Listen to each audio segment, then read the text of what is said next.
Hello and welcome to Jams. Welcome to my childhood. This game was arguably one of the best that I have ever played. It's up there with Age of Empires, it's up there with Black and White, bunch of the Zelda games. This is good. This is good. This game is the last game in this Jedi Knight series, mostly because LucasArts was shut down, and partly because they stopped making games. This follows the story after the Battle of Yavin. I think we're 10 years after the Battle of Yavin. Luke has set up his little training school on Yavin 4 in the middle of this jungle, and he's collecting Jedi from across the known galaxy. The first three games follow the story of a Jedi called Kyle Katarn, who has this thing where he goes off to the dark side for a bit. He kills people, and it doesn't go well. And then it goes well all of a sudden. He becomes a Jedi, and everything's grand. And he now works at the temple with Luke, kind of training people. This is the story of Kyle Katarn's apprentice, so it's your point of view character. These games are interesting because, unlike some other games, you don't have to pick fully light and dark side. With this, you can kind of go an intermediary bit. So we can start a new game. Let's just have it on normal difficulty. The character customization for this is something which we hadn't experienced before in this kind of game. It's limited. You've got a selection of torsos to pick from, a selection of heads, including you've got sort of brunette, blonde, and Afro Jedi, African Jedi, Afro Jedi. I'm not really, sure. I'm not sure how you're gonna say that politically correct. You've also got these guys, which is is Ploon Koon. He appears briefly in the prequel trilogies as a Jedi Master, and he gets blown up out of a Jedi starfighter in the films. You get Greedo. Again, all these have faces. A Twi'lek, for some reason they have more faces. You can kind of go for the that guy that's advising Jabba. Or you can go for the sort of the dancer, each with these kind of headdressy things. You also get this, which you only seem to get as a female. I don't know if their entire race is female or they're just, but this is essentially just hairstyle and a couple of facial. Well, that's pretty cool. A couple of face pattern changes, and then the human female, probably the most insulting of these characters, in that it is literally her hairstyle changes. So here we go, human male. Let's red. Red is the best colour. Let's make Han Solo jacket. The other thing that this game does very well is it gives you a ability to customize your lightsaber in a way we didn't see before. To be honest with you, a bunch of these are just, it's locked to standard saber. Eventually you get the opportunity to have a staff weapon or dual wielding. At the moment, this is kind of our first lightsaber. So let's go for a classic blue.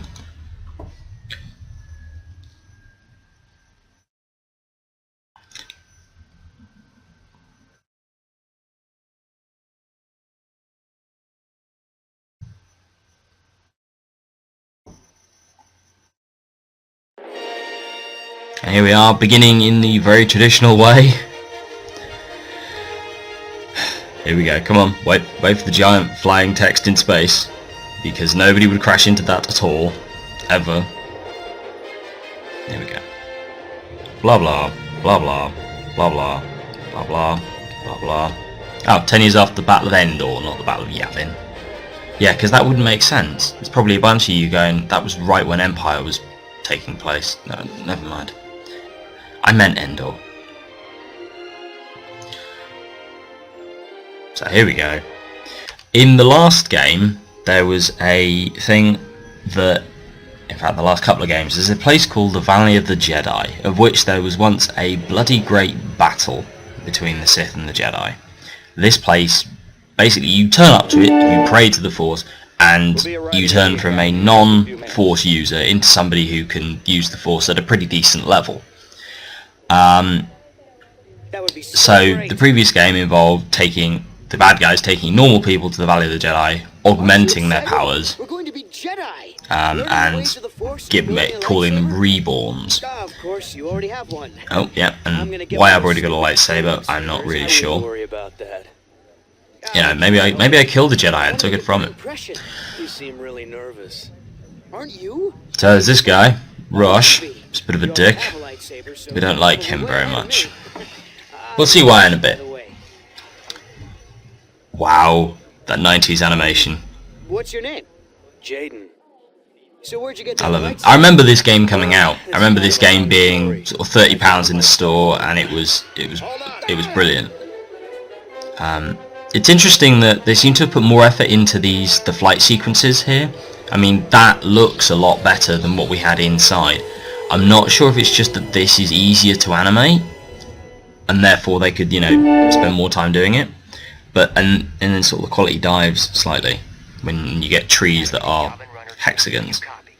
Loud and clear. We made an emergency landing several clicks west of the... And there's Luke Skywalker with...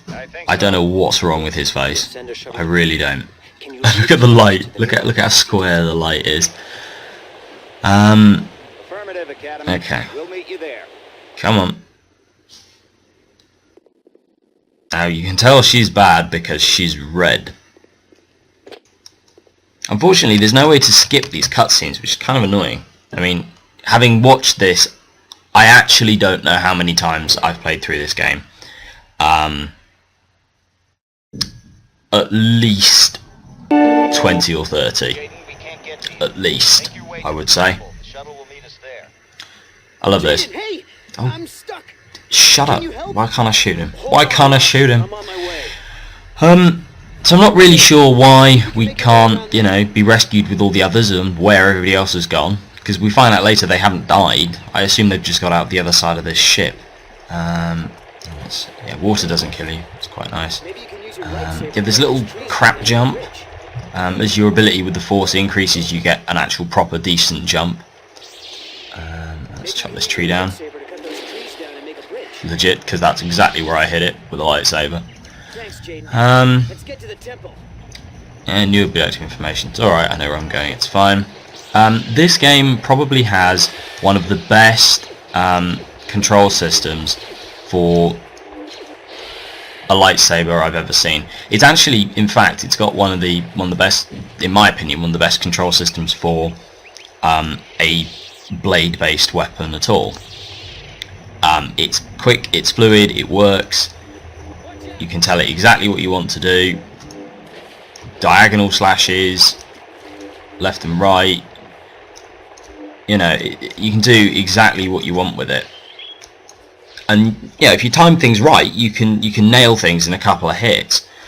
I like that there aren't any. I can't remember if there are on this. No, there aren't. There aren't any, you know, bits where you get to a point and then you have to press a sequence of buttons in the right order and then the character does something, and for some reason game animators and game designers seem to think that makes people feel like they're you know, doing something. It's a cheeky lightsaber throw there, and that was one of the things that they introduced with in Jedi Outcast. I don't think you could do it on the Dark Forces games. It's useful when, you know, like this, you've only got a lightsaber. But this is the only game in the series where you start with a lightsaber. It was one of the really frustrating things about the first couple of games, is that you didn't start with the best weapon. And to be honest with you, I used to just cheat my way through the first couple of levels until I got a lightsaber, or, you know, do a weapons cheat where I just give myself a lightsaber. The problem with that, of course, is that I didn't have any force powers to back it up. So I was basically just wandering about, taking blaster hits, occasionally accidentally randomly blocking. But here we seem to start with some sort of vague force ability. Again, another cutscene I can't get rid of. Come on. Look at the rock. Look at the angles on everything. It's great. It's great. I kind of like it though, because the low res means they've got more character stuff to play with. I mean, the fingers for the time, the fingers on the individual characters are great, and the fact that you can do this. Oh, that was going to be a headshot. So as you can see, you get a shield and a health bar. There's a force bar as well, which at the moment I'm not using because I actually don't have any force powers, which is frustrating.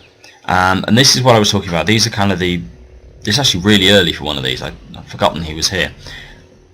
This guy is, I think he's set to like the weakest setting, so he'll die in a couple of hits.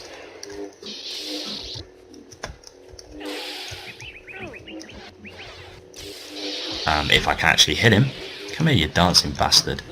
If I die at this is going to be proper embarrassing.